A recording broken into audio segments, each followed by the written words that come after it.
మల్కాజ్గిరి గురు పౌర్ణమిని పురస్కరించుకుని మల్కాజ్గిరి శ్రీ విజయ వినాయక దేవస్థానంలో భక్తి శ్రద్ధలతో చతుర్వేద వేద స్వస్తి సభను నిర్వహించారు। ఈ కార్యక్రమంలో వేద పండితులు వేద మంత్రోచ్చరణ ప్రాంగణాన్ని పునీతం చేశారు। ఆలయంలో ప్రత్యేక పూజలు హోమాలు నిర్వహించడంతో భక్తులకు ఆధ్యాత్మిక అనుభూతి కలిగింది। ఈ సందర్భంగా ఆలయ కమిటీ ఆధ్వర్యంలో గురువులను ఘనంగా సన్మానించారు।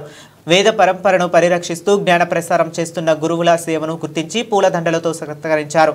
కార్యక్రమంలో భక్తులు వేద పండితులు ఆలయ నిర్వాహకులు పెద్ద సంఖ్యలో పాల్గొన్నారు।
Yo